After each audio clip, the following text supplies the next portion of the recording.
Mykonos, fais-nous part de tes premières impressions quant au choix et à l'annonce du changement de camping-car. Qu'en penses-tu? Hein? T'en penses quoi, monsieur le chat? T'es pas un chat, Mykonos. T'as pas à t'asseoir là. Hello à tous, on a décidé de faire une petite vidéo pour vous expliquer notre nouveau projet et pourquoi on a décidé de changer des camping-cars.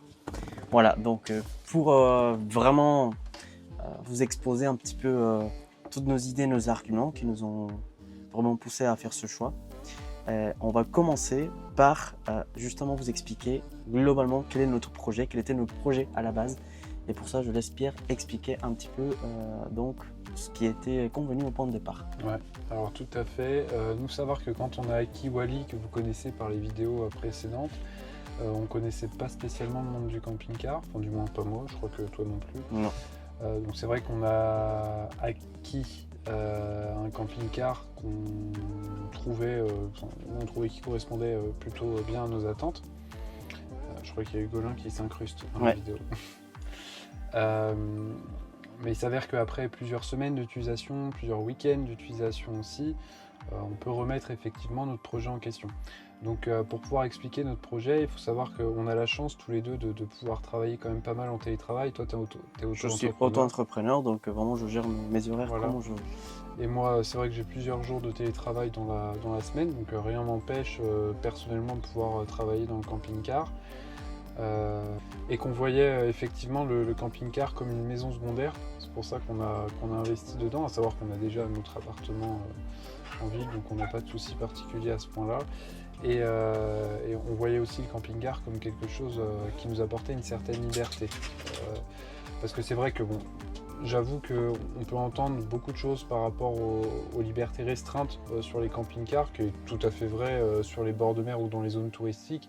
Mais quand on va dans les départements un peu moins touristiques, je dirais, moi personnellement je connais pas mal le Gers, y a plein de spots super sympas pour faire du bivouac et où on est même plutôt bien accueilli sans trop de difficultés. Donc voilà. Donc c'est vrai qu'on a acheté le camping-car, donc Wally et le Challenger S194, je vais y arriver. Et on l'a acheté il y a 9 mois à peine. Mais on a fait quand même, comme disait Pierre, on a fait plusieurs week-ends. Il y a des choses qu'on ne vous a pas montrées, des galères aussi. Mais voilà, on a vraiment pu vivre un petit peu dans le camping-car. Presque dans toutes les saisons, on a fait l'hiver déjà. On a fait le printemps, maintenant l'été. Et vraiment, on a profité toutes les saisons et on s'est vite rendu compte des avantages, des inconvénients. Donc pour ça, on vous propose de passer à la partie, on va faire l'état des lieux, donc on va passer à la partie avantages et inconvénients pour vraiment décortiquer tout ce qu'on a constaté et qui justifie un petit peu notre choix. Mais en vrai, avant d'expliquer les avantages des inconvénients, je tiens vraiment à dire que c'est un camping-car qui est super, il est très bien, sauf que par rapport à notre mode de fonctionnement et à notre mode de vie et actuel et futur, on se rend compte que ça colle pas et qu'il y a des choses qu'on n'a pas et qu'on aimerait avoir. Donc passons maintenant, et je te propose d'expliquer d'abord les inconvénients, ça te va? Oui, on va commencer par les avantages. Bon, on commence par les avantages. Donc pour les avantages de Wally, et c'est pour ça qu'on l'avait choisi au début, parce que c'est vrai que quand on acquiert un camping-car, c'est pas forcément simple, quand on n'a jamais conduit de fourgon ou ce genre de choses, c'est pas forcément simple de s'habituer à la taille de la chose. Donc c'est vrai que nous on l'avait choisi parce qu'il est quand même compact, hein. Il fait 2,12 m je crois par 6,29 m. Donc il est, c'est pas un tout petit camping-car, mais il est quand même, on pourrait le considérer comme quelque chose de compact. Et ce qu'on avait apprécié aussi, c'était son esthétique, parce qu'il n'est pas blanc, il est gris, donc il est un petit peu plus passe-partout par rapport à ça. On voulait pas d'un gros, à l'époque du moins, on voulait pas d'un gros camping-car blanc qui fasse un typique, peu... voilà. Faut pas oublier que 80% des utilisateurs des camping-cars, c'est des gens qui sont à la retraite. Qu'est-ce qu'on sait ça? J'ai vu les chiffres. On mettra les chiffres là ou là. Ou pas. Mais voilà. Et sur les inconvénients, donc ce qu'on a pu ressentir avec ton Wally, c'est Son avantage qui est aussi son inconvénient pour nous, c'est son gabarit, parce que c'est vrai qu'il ne faut pas oublier qu'on a 2 chiens et un chat. Un camping-car compact à 4,5, c'est un peu compliqué. On a vite fait plus de place à l'intérieur, surtout quand il fait mauvais dehors. Quand il fait beau, bon, on a le haut-vent Attends, mais qu'on déplie. t'étais en train de... Pardon, c'est très bien, mais t'es en train de dire les avantages, non? Non, c'est les inconvénients. Ah, c'est les inconvénients, ok. Oui.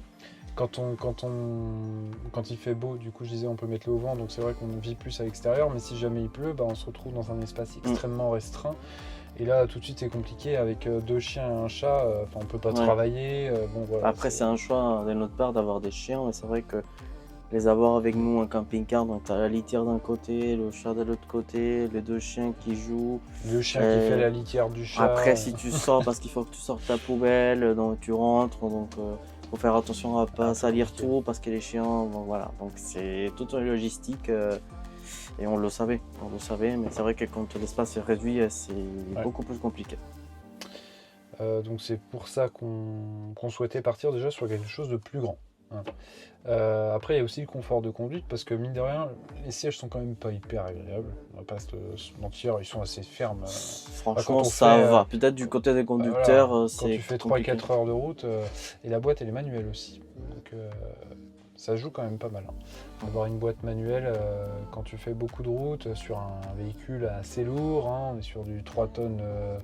Je pense que là on doit être à 3 tonnes 2, 3 tonnes 3, parce qu'il est assez léger quand même à vide. Voilà, ça joue quand même pas mal. Et à ça s'ajoute aussi l'autonomie du véhicule. Je pense pas que ce véhicule-là il soit destiné à des gens qui font, on va dire, peut-être 30 à 40% de leur temps en van life. C'est vrai que par rapport à la taille, par rapport à l'autonomie, c'est pas un véhicule qui est pensé, ça c'est que mon avis, il n'est pas pensé pour faire par exemple le tour de l'Europe, il est vraiment... Non mais la taille ça pose pas de problème, c'est plus au niveau de l'autonomie et puis des équipements. Oui, la taille aussi, parce que si tu fais le tour de l'Europe en hiver, t'es 4 dans le... Oui, c'est très subjectif, ça, je suis d'accord. C'est pour nous, mais là c'est surtout l'autonomie et on se rend bien compte que la technologie qui est utilisée, et ça faut le dire, la technologie qui est utilisée pour ce camping-car, elle est quand même vue, revue, pour pas dire ancienne. On est sur la batterie AGM, c'est un peu dépassé quand même maintenant.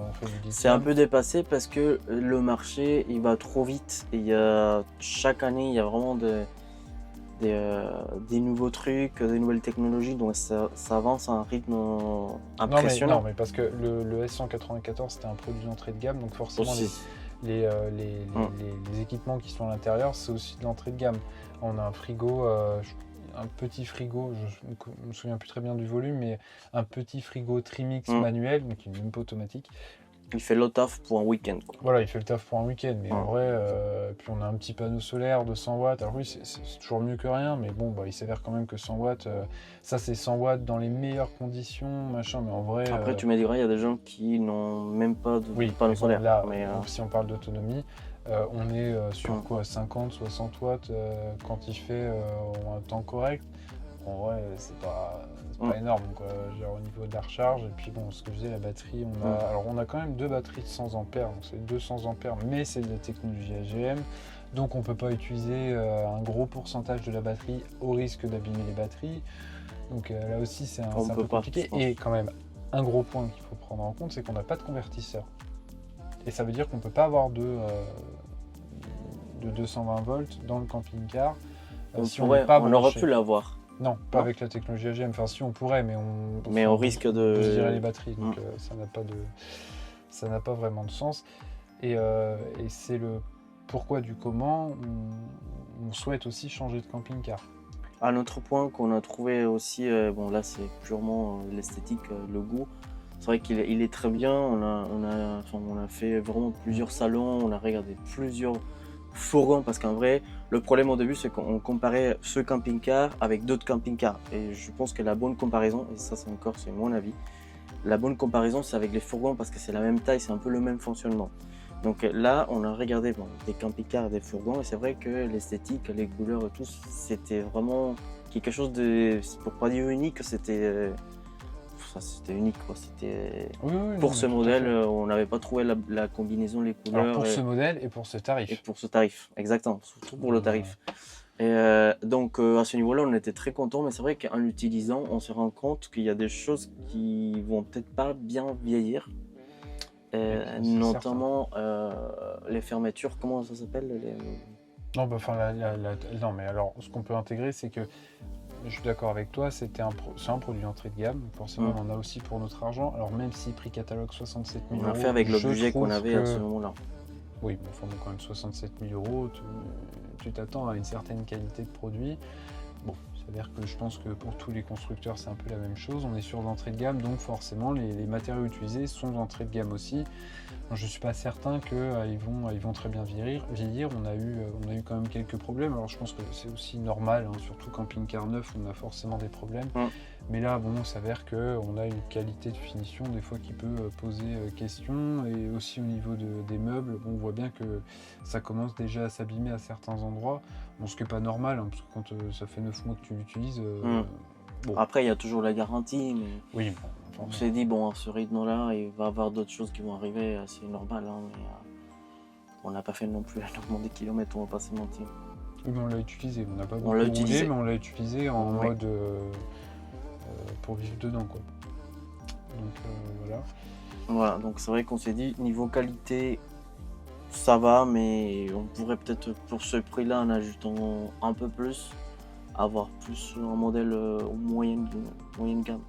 Alors, on souhaite changer, mais forcément, en fait, par rapport à ce qu'on recherche, on va automatiquement passer sur un produit qui sera plus d'entrée de gamme, ce que nous on considère comme entrée de gamme, celui-ci. Et parce qu'on en aura une utilisation qui nous demande d'avoir quelque chose avec un niveau de finition et d'équipement peut-être plus adapté. Par rapport au mode de vie qu'on souhaiterait avoir, celui-là, qu'on a, et on s'oriente vers un mode de vie plus nomade, comme on dit. Donc ce camping-car, il répond pas aux besoins, surtout parce qu'on est, comme on l'avait dit déjà, nombreux, quoi. Nous deux, les deux chiens et le chat. Complètement. Voilà. Donc c'était notre point le plus important, c'était ça, c'était la liberté. Donc pour résumer, c'est un très bon camping-car. Vraiment, si tu es seul, ou même si c'est un couple de deux et que voilà, vous n'êtes pas trop exigeant au niveau intérieur, niveau espace de vie, je pense que c'est un camping-car qui va vraiment t'aller. Par contre, si tu veux faire le tour du monde, si tu apprécies vraiment ton confort à l'intérieur, si tu comptes faire une saison ou plusieurs saisons d'hiver, si tu travailles à l'intérieur, il faut réfléchir un petit peu. Peut-être, ça c'est vraiment mon avis le plus humble, il faut réfléchir peut-être à un autre modèle. Je sais pas si tu es d'accord avec moi. Je suis hyper d'accord. Est-ce que maintenant on explique un petit peu le nouveau projet ? Ouais.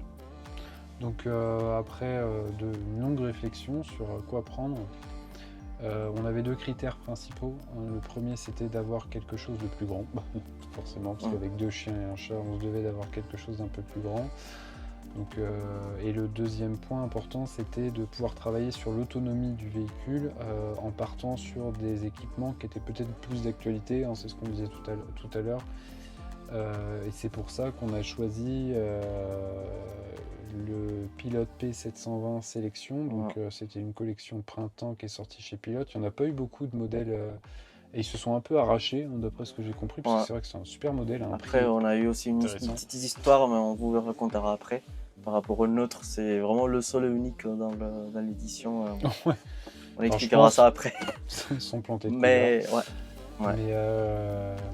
mais donc on est parti sur ce camping-car là, savoir que c'est une taille standard pour un camping-car, enfin standard, il fait 2,30 m en largeur, 7,20 m en longueur, c'est un porteur Fiat, boîte automatique, et puis au niveau de l'autonomie du véhicule, et ça c'est important pour nous de justifier ça, effectivement on est sur une batterie lithium 200 Ah, on a 200 watts de panneaux solaires, alors ça on pourra en rajouter parce que c'est vrai qu'en vrai 200 watts c'est pas non plus énorme.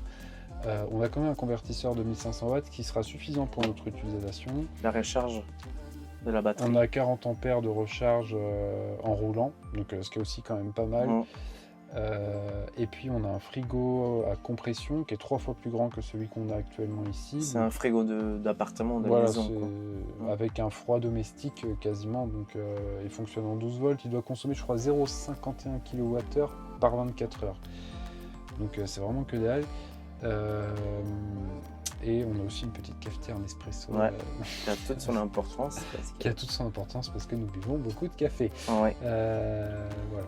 Après aussi, je pense que tu l'avais dit, c'est boîte auto. Aussi, boîte auto, c'est pas le même confort. Après, et on a fait rajouter, c'est important au niveau du confort de conduite, on a fait rajouter les alors c'est pas des suspensions pneumatiques, c'est des coussins pneumatiques.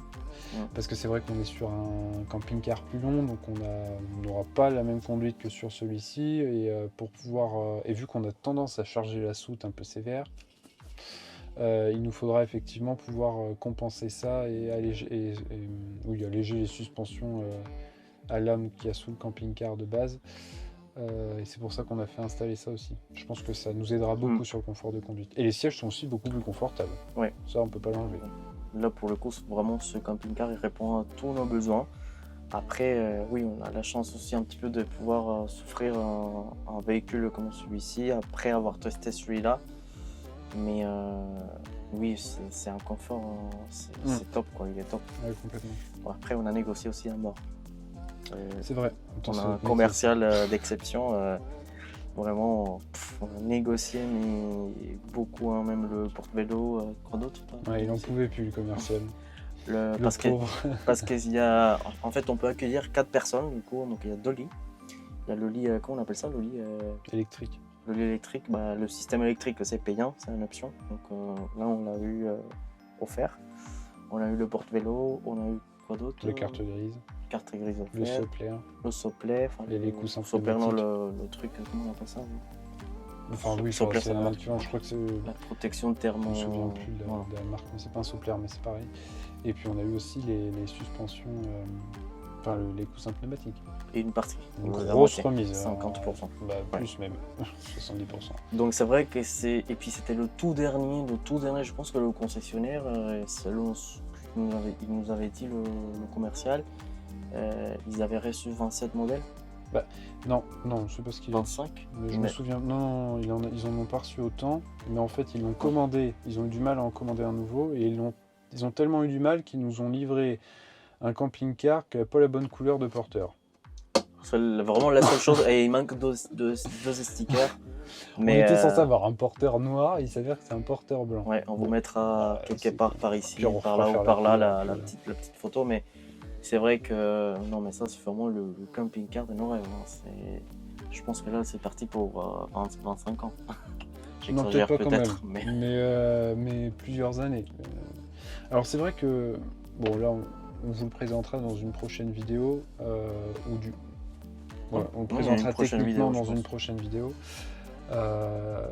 Mais c'est vrai qu'on pourrait nous dire effectivement dans les commentaires qu'on aurait pu, avant d'acheter un camping-car, essayer louer des camping-cars, mais il s'avère qu'on n'aurait pas pu avoir l'expérience qu'on a parce qu'on est parti quand même pas mal de week-ends, des longs week-ends, on est parti pas mal de semaines aussi avec. De la route. Ça nous aurait coûté une blinde déjà de louer des camping-cars aussi longtemps.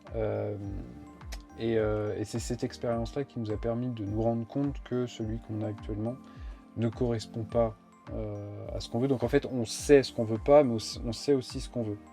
Après, on a bien fait les calculs, hein, c'est pas non plus un caprice, parce que je vois venir peut-être aussi les commentaires. C'est pas non plus un caprice, on a bien calculé le truc. Financièrement, vraiment, franchement, on n'est pas en perte. On a bien fait le calcul. Après, bon, c'est aussi on est dans une table de nos vies, on s'est dit, il faut profiter de la vie. J'ai vu beaucoup aussi des vidéos sur internet, des gens qui étaient plus ou moins d'accord avec ce mode de fonctionnement où on profite de la vie, on trouve un équilibre, on profite, mais aussi on pense à l'avenir.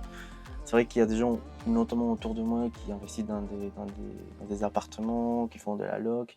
Et on aurait pu aussi nous dire, oui, mais vous claquez un peu, mais c'est un peu un mode de fonctionnement qu'on a choisi. On est bien content, on a de la chance, on apprécie.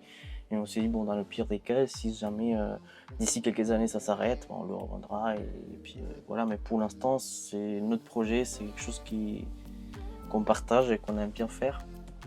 Et on est qu'au début. Voilà. Ouais, complètement. Donc on vous laissera quelques vidéos, quelques petites photos, et dans une prochaine vidéo, on vous montrera tout vraiment en détail.